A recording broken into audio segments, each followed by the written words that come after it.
नमस्कार, जीत पॉइंटर में आप सभी का स्वागत है। कैसे हैं आप सभी लोग?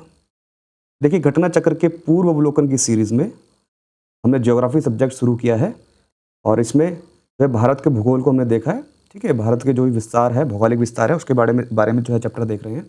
उसी क्रम में आज हम देखेंगे भारत के उत्तर का पर्वतीय प्रदेश, जो कि बहुत महत्वपूर्ण है एग्ज़ाम के पॉइंट ऑफ व्यू से। ठीक है? तो देख लेते हैं उत्तर का पर्वतीय प्रदेश।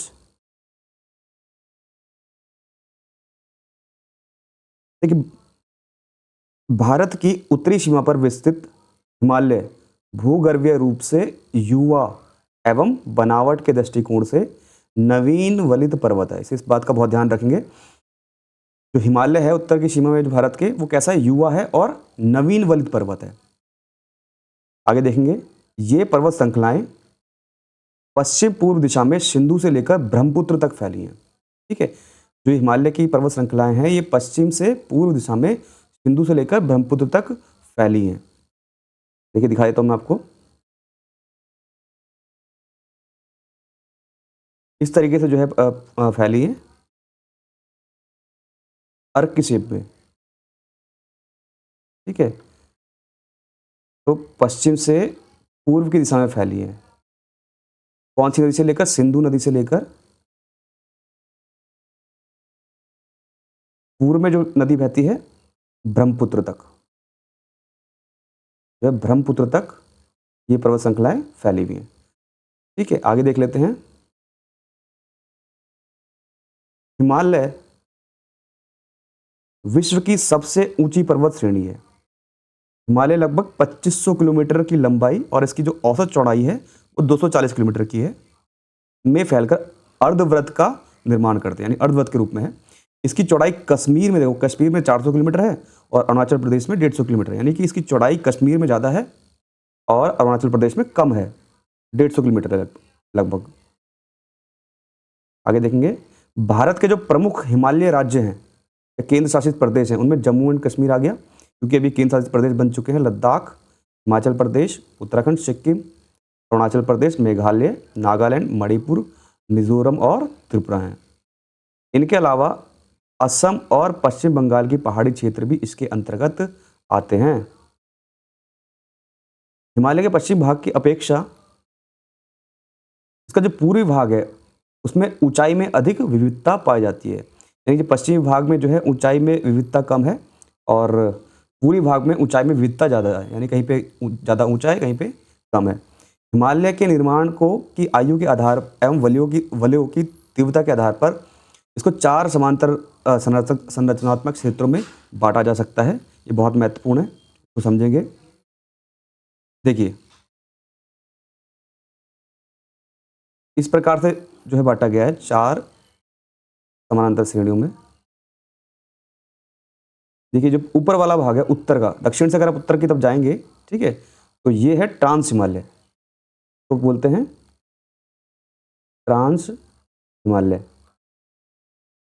ठीक, ये है वृहद हिमालय, हिमालय बोलते हैं, या फिर इसको क्या बोलेंगे, महान हिमालय भी कह सकते हैं, या इसको हिमाद्री नाम भी दिया गया है, ये ध्यान रखेंगे, क्योंकि ये सबसे ऊंचा है और इसमें वर्ष भर यहाँ बर्फ जमी रहती है। उसके बाद आता है लघु हिमालय, या इसको आप क्या बोलते हैं, मध्य हिमालय भी कहते हैं। ठीक है, इसको मध्य हिमालय भी कहते हैं। उसके बाद आता है बाह्य हिमालय, जो सबसे बाह्य है, बाह्य उप हिमालय, इसका नाम है शिवालिक। ठीक है, तो ये 4 श्रेणियों में हिमालय को बांटा गया है उसके जो वलय के हिसाब से। उत्तर से दक्षिण की तरफ देखें तो सबसे पहले ट्रांस हिमालय, फिर वृहद हिमालय, लघु हिमालय, शिवालिक। इसके बाद यहाँ पे क्षेत्र आता है भाबर का, ठीक है, और नीचे फिर तराई का क्षेत्र आता है। देखिए, इसमें एक बहुत महत्वपूर्ण क्वेश्चन आते हैं। यहाँ पे आता है एक MFT,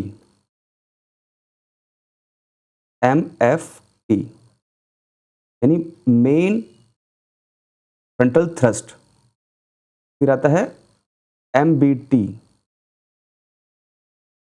मेन बाउंड्री थ्रस्ट। फिर आता है MCT, मेन सेंट्रल थ्रस्ट। ठीक है, इस प्रकार जो है, फिर यहाँ पे आता है Indo Tsangpo Tsangpo suture zone SSZ, ठीक है, SCSZ, ठीक यहाँ पे। तो इसके बारे में भी नीचे हम डिटेल में पढ़ेंगे। तो यहाँ पे ये पूछ लिया जाता है कि जो मेन बाउंड्री थ्रस्ट है वो कौन कौन सा हिमालय है उसके बीच में। तो मेन बाउंड्री थ्रस्ट से ऊपर आता है शिवालिक, और शिवालिक और हिमालय के बीच में आता है मेन बाउंड्री थ्रस्ट, यानी लघु, और ये लघु हिमालय है, ये शिवालिक है। इसको कौन सा जो है बाउंड्री अलग करती है, मेन बाउंड्री थ्रस्ट, और लघु और वृहद हिमालय को मेन सेंट्रल थ्रस्ट, और फिर इंडस सांगपो सचर जोन आती है जो ट्रांस हिमालय और वृहद हिमालय के बीच में है, ठीक है। इससे बहुत महत्वपूर्ण क्वेश्चन है, बहुत बार पूछा जाता है, तो आगे देख लेंगे। देखिए, हिमालय का जो उपर्युक्त अनुदैर्ध्य विभाजन है ये उत्तर से दक्षिण क्रम में है, जो मैंने आपको बता दिया। ट्रांस हिमालय का ट्रांस हिमालय जो सबसे उत्तर में है उसका अंतिम रूप से उत्थान जो है क्रिटेशियस टर्सरी काल में हुआ है, इसीलिए क्या है, सबसे प्राचीन श्रेणी है, ये ध्यान रखेंगे। तो हिमालय की सबसे प्राचीन श्रेणी कौन सी है, ट्रांस हिमालय, जो सबसे नॉर्थ में है। हिमालय की अन्य श्रेणियों का उत्थान टर्सरी काल के विभिन्न युगों में हुआ है, ये टर्सरी काल के बाद जो युग हुआ है, जिसमें वृहद हिमालय या महान हिमालय हिमालय की दूसरी प्राचीन श्रेणी है, ठीक है, ये ध्यान रखेंगे। आगे देखेंगे।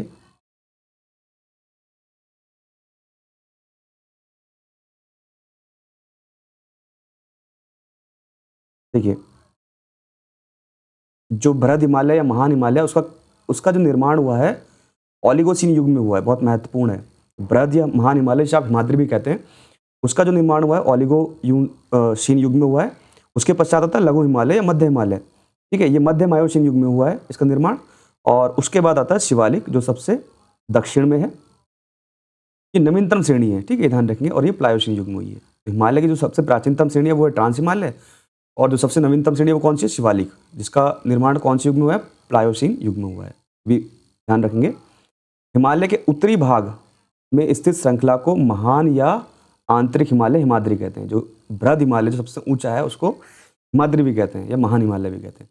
यह सबसे अधिक सतत श्रृंखला है, मतलब एक रूपता है उसमें, जिसमें लगभग 6000 मीटर की औसत ऊंचाई वाले सर्वाधिक ऊंचे शिखर इसी में पाए जाते हैं, वृहद हिमालय में, महान हिमालय में, ठीक है। जो सबसे ऊंची चोटियां हैं वो वृहद हिमालय में पाई जाती हैं।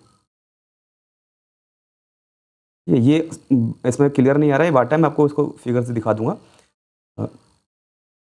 आगे देखेंगे, महान हिमालय स्थित एवरेस्ट जो चोटी है वो सर्वोच्च चोटी है। जो एवरेस्ट चोटी है वो किस, सबसे विश्व की सबसे ऊंची चोटी एवरेस्ट है, वो किस हिमालय में है, महान हिमालय में। यह नेपाल और तिब्बत की सीमा पर है, ये ध्यान रखेंगे, इसमें नेपाल और तिब्बत की सीमा पर।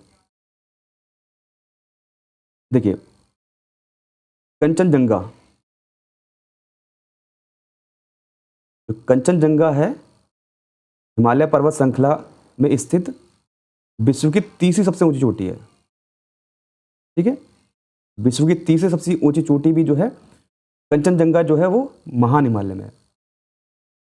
यह पूर्व में तिस्ता नदी और पश्चिम में तामूर नदी के बीच स्थित है। तो जो कंचनजंगा है वो पूर्व में तिस्ता नदी और पश्चिम में तामूर नदी के बीच है। कंचनजंगा पूर्वी नेपाल और भारत के सिक्किम राज्य की सीमा पर स्थित है, ये ध्यान रखेंगे। जो कंचनजंगा पर्वत श्रेणी है वो नेपाल और भारत के सिक्किम राज्य के बीच में सीमा बनाती है। अन्नपूर्णा चोटी की स्थिति कहाँ है, उत्तर मध्य नेपाल में, ठीक है, ये ध्यान रखेंगे। जो अन्नपूर्णा चोटी है ये कहाँ है, उत्तर मध्य नेपाल में है, और धौलागिरी चोटियाँ भी कहाँ है, नेपाल के मध्य में है। देखिए, महान हिमालय जो है उसकी वलय की प्रकृति कैसी है, असममित है, यानी एसिमेट्रिक है। वलय की प्रकृति एसिमेट्रिक है, यानी एक रूपता नहीं है वलय में। हिमालय के इस भाग का क्रोड जो बना है वो ग्रेनाइट का बना है, बहुत महत्वपूर्ण है, ठीक है। जो महान हिमालय है उसका जो क्रोड बना है वो ग्रेनाइट का बना है। यह श्रृंखला हमेशा बर्फ से ढकी रहती है।